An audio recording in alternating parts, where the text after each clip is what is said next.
Okay guys, आज जो हमारा टॉपिक है वो है Bohr radius. Chemistry first year का चैप्टर नंबर 2 में ये टॉपिक है बोहर रेडियस। हम इसमें रेडियस जो है ना हाइड्रोजन एटम का वो हम कैलकुलेट करेंगे आज। तो टॉपिक की तरफ आते हैं। इसमें बेसिकली ये होगा कि हमने कंसीडर करना है कि एक इलेक्ट्रॉन है जो न्यूक्लियस के अराउंड जो है वो रोटेट कर रहा है। ठीक है, इस तरीके से ये इलेक्ट्रॉन रोटेट कर रहा है। अब इस इलेक्ट्रॉन के ऊपर कौन कौन से फोर्सेस अप्लाई करती हैं। ठीक है, दो फोर्सेस हैं। एक सेंट्रीफ्यूगल फोर्स है जो इसको आउटवर्ड मूव करवा रही है, ठीक है, और एक इलेक्ट्रोस्टैटिक फोर्स है प्रोटॉन की वजह से जो इसको इनवर्ट अट्रैक्ट कर रही है।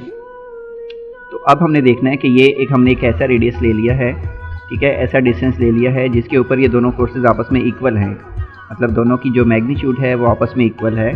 तो अब हम इस टॉपिक पे आते हैं। लिखा हुआ है कि भाई हमने एक इलेक्ट्रॉन ले लिया, ठीक है, उसके ऊपर चार्ज, आपको पता है इलेक्ट्रॉन के ऊपर नेगेटिव चार्ज होता है और प्रोटॉन के ऊपर पॉजिटिव चार्ज होता है। लेकिन क्या होता है, इलेक्ट्रॉन का चार्ज और प्रोटॉन का चार्ज आपस में इक्वल होता है, ठीक है, इसलिए हम दोनों के चार्ज को ई लिख सकते हैं। यानी कि जो चार्ज पार्टिकल हैं दोनों प्रोटॉन और इलेक्ट्रॉन दोनों को हम ई ही लिखेंगे। ई मीन्स इलेक्ट्रॉन लिखेंगे, ठीक है। और अब हमें ये भी देखना है कि जो न्यूक्लियस है हमारे पास, इसमें सिर्फ एक तो प्रोटॉन नहीं होगा ना। पहले हम ये काम करेंगे कि पहले हम स्टैंडर्डाइज इक्वेशन बनाएंगे जिसके अंदर ज़रूरी नहीं है कि यहाँ सेंटर के अंदर जो प्रोटॉन हैं ये एक ही हो। हाइड्रोजन एटम में तो एक होता है, लेकिन इसके अलावा बाकी जो एटम है उनमें एक नहीं है ना। तो इसलिए यहाँ पे हमने क्या करना है, एक इलेक्ट्रॉन अगर हम यहाँ कंसीडर कर रहे हैं जो रिवॉल्व कर रहा है, इसके ऊपर ये सारे के सारे प्रोटॉन आपस में जो है ना फोर्स लगा रहे हैं ना। इलेक्ट्रॉन आपस में काफ़ी दूर दूर होते हैं, इसलिए वो तो हम एक ही कंसीडर करेंगे एक टाइम पे। लेकिन प्रोटॉन चूँकि बहुत ज़्यादा करीब करीब होते हैं, इसलिए ये सारे प्रोटॉन इसके ऊपर फोर्स लगा रहे होंगे।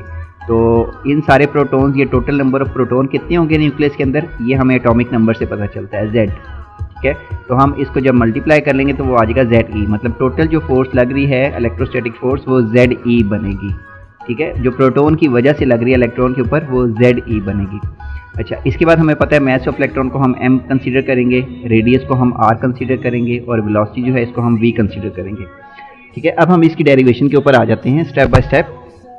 जो फोर्सेस लग रही हैं इसके ऊपर वो मैंने आपको बताया दो हैं। एक क्या है जी, इलेक्ट्रोस्टैटिक फोर्स है। ठीक है, एक पहली जो है वो सेंट्रीफ्यूगल फोर्स है जो इसको आउटवर्ड मूव करवा रही है, और सेंट्रीफ्यूगल फोर्स का फार्मूला होता है mv²/r। ठीक है, ये इस तरीके से mv²/r ये रिलेशन है सेंट्रीफ्यूगल फोर्स का। जो दूसरी फोर्स है वो होती है कूलम्स फोर्स जो चार्जेस के ऊपर होती है। इसका फार्मूला जो हम लोगों ने पढ़ा है वो है k(q1q2/r²। ये स्टैंडर्ड फार्मूला है जो हमने कूलम्स फोर्स के अंदर पढ़ा हुआ है। अब हमने क्या करना है, इसको हमारे इस जो है हमारा जो प्रोसीजर अभी जो चल रहा है हाइड्रोजन एटम का, इसके मुताबिक इसको हम कन्वर्ट करेंगे। कैसे कन्वर्ट करेंगे, k जो होता है, k कांस्टेंट है, इसकी वैल्यू हमें पता है क्या होती है 1/4πε0। ये k की वैल्यू होती है, इस कांस्टेंट की वैल्यू 1/4πε0 होती है। ये हमने इस k की जगह पर पुट कर लिया। ठीक है, अब बाकी जो हैं चार्जेस Q1 और Q2, ये दो चार्जेस होती हैं जिनके बीच में हम फोर्स कैलकुलेट करना चाह रहे हैं। अब यहाँ पे हमारे चार्जेस क्या हैं, यहाँ पे हमारे चार्जेस जो चार्ज ऑफ इलेक्ट्रॉन है ये वो है, एक वो चार्ज है, और दूसरा चार्ज है चार्ज ऑफ प्रोटॉन। मैंने अभी आप लोगों को ये बताया कि दोनों चूँकि इक्वल हैं इसलिए हम दोनों को E कंसीडर करेंगे ना। तो जब दोनों चार्जेस को आपस में मल्टीप्लाई करेंगे तो क्या आ जाएगा, E² आ जाएगा। ठीक हो गया। अब चूँकि यहाँ पर प्रोटॉन ज़्यादा हैं, एक से ज़्यादा हैं, तो इसलिए हमने इसको एटॉमिक नंबर से भी मल्टीप्लाई करना है, तो आ जाएगा ZE²। और बाकी जो डिनोमिनेटर में r² पड़ा हुआ था वो उसी तरीके से आ जाएगा। तो अब कूलम्स फोर्स जो इस केस में है हमारे पास वो क्या है, ZE²/4πε0r²। ये वो कूलम्स फोर्स है जो प्रोटॉन और इलेक्ट्रॉन के बीच में होगी यहाँ पर। क्लियर हो गया। अब ये चूँकि फोर्सेज मैंने बताया आप लोगों को स्टार्ट में कि हमने वो डिस्टेंस कंसीडर किया हुआ है जिसके ऊपर ये दोनों फोर्सेज आपस में इक्वल हैं। इक्वल होने का मतलब है ये दोनों रिलेशन हम आपस में कंपेयर कर सकते हैं। ठीक है, तो जब हम इनको कंपेयर कर लेंगे तो हमारे पास ये रिलेशन बन जाएगा mv²/r = ZE²/4πε0r²।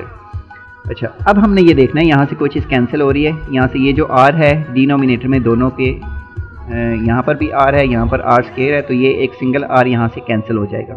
ठीक हो गया। हम ये करना चाह रहे हैं, यहाँ से पहले हम v की वैल्यू कैलकुलेट करेंगे। ठीक है, तो r यहाँ से कैंसिल हो गया, बाकी जो रिलेशन आया वो ये बच गया। अब यहाँ से हमने m को उठा के राइट साइड पर ले जाना है। ठीक है, तो ये आके डिवाइड हो जाएगा इधर, तो रिलेशन बना v² = ZE²/4πε0mr। ये हमारे पास इक्वेशन 1 आ गई। अब ये जो इक्वेशन है ये हमें क्या बता रही है, ये वेलोसिटी बता रही है और वेलोसिटी का स्केयर है ये, ठीक हो गया। अब हमें एक और चीज़ पता है बोहर एटॉमिक मॉडल से, ये हमें पता है कि जो एंगुलर मोमेंटम होता है, ठीक है, वो किसके इक्वल होता है, mv/r is equal to nh/2π। ये बोहर ने बताया था कि जो एंगुलर मोमेंटम होता है किसी भी इलेक्ट्रॉन का जो रोटेट कर रहा है अराउंड द न्यूक्लियस, उसका एंगुलर मोमेंटम इतना ही होगा, ठीक है, mvr इक्वल टू nh/2π।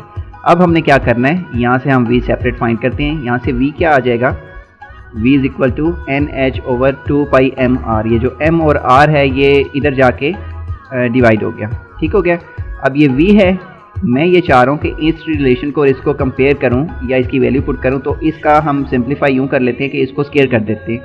मतलब यहाँ पर v स्केयर आ जाएगा, ये बाकी सारी चीज़ों का भी स्केयर आ जाएगा। तो v square is equal to n square h square over 4 pi square m square r square, यही रिलेशन बनेगा।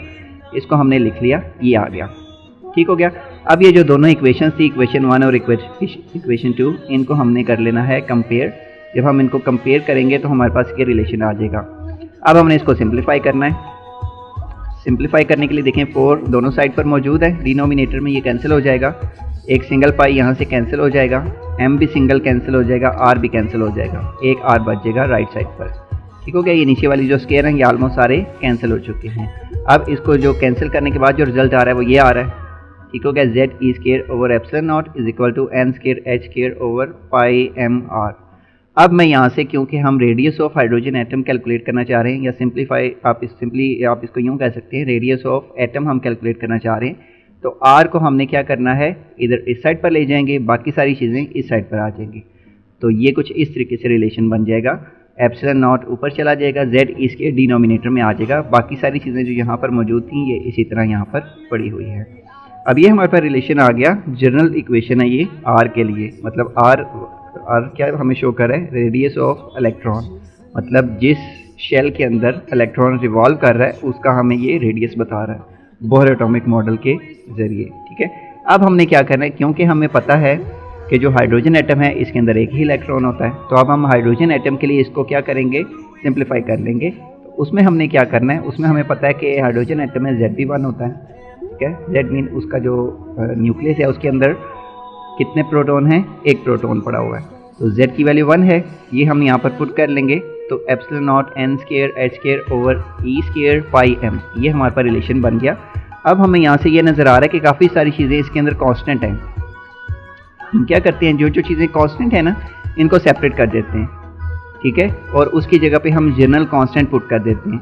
तो हमारे पास कुछ रिलेशन ये बनेगा, और ये कैसे बनेगा, देखें, एप्सिलॉन नॉट कांस्टेंट है, परमिटिविटी होती है मीडियम की, h स्केयर ये भी कांस्टेंट है, ई क्या है, चार्ज ऑफ इलेक्ट्रॉन या चार्ज ऑफ प्रोटॉन, दोनों सेम होते हैं, ठीक है, तो ये भी कांस्टेंट वैल्यू है, पाई की वैल्यू भी कांस्टेंट है, मैस ऑफ एटम या मैस ऑफ इलेक्ट्रॉन ये भी कांस्टेंट है, ठीक है। ये सारी चीज़ें कांस्टेंट होगी, सिर्फ जो डिफरेंट चीज़ है वो क्या है, n स्केयर, जिसकी वैल्यू डिफर करेगी हर एटम के लिए, हर शेल के लिए और हर इलेक्ट्रॉन के लिए, ठीक है। क्या पता वो जो इलेक्ट्रॉन है वो फर्स्ट शेल में हो, क्या पता सेकंड में हो, क्या पता थर्ड में हो, तो ये हर एटम के लिए भी डिफ़र करेगी और हर इलेक्ट्रॉन के लिए भी डिफ़र करेगी। तो इस हिसाब से हमने यहाँ पर बाकी सारी जो वैल्यूज़ हैं उनको कांस्टेंट कंसीडर कर लिया और उसकी जगह हमने a नॉट पुट कर दिया, बाकी जो बच गया वो है n स्केयर। तो ये हमारे पास जनरल रिलेशन बन गया है r के लिए, ठीक है। और ये जो कांस्टेंट है उसको हमने लिखा हुआ है ये सेपरेट करके, a नॉट, इसकी वैल्यू, ये सारे कांस्टेंट यहाँ पर हमने वैल्यूज़ जब पुट करते हैं ना तो इसका आंसर आ जाता है 0.529 इंटू 10⁻⁻10 मीटर, ठीक है। ये ओवरऑल हमारे पास a नॉट की वैल्यू आ जाती है। इन सारे कांस्टेंट की वैल्यू पुट करने से ये वैल्यू आ रही है। अब इसको हम कहते हैं 10⁻, जो -10 मीटर है ना, इसको हम एंगस्ट्रम पढ़ते हैं। कैपिटल A नॉट, इसके ऊपर नॉट लगा हुआ है, ठीक है, कैपिटल A लिखते हैं हम इसको, और इसको हम पढ़ते हैं एंगस्ट्रम। अब ये क्या चीज़ है, 0.529, ये हमारे पास इस पूरे कांस्टेंट की वैल्यू आ रही है, ठीक है। A नॉट जो हमने यहाँ पर स्मॉल a नॉट पुट किया हुआ है कांस्टेंट, इस पूरे की वैल्यू है 0.529 एंगस्ट्रम। क्लियर हो गया। अब ये जब यहाँ पर हम पुट कर लेंगे तो हमारे पास हाइड्रोजन एटम का कैलकुलेट हो जाएगा।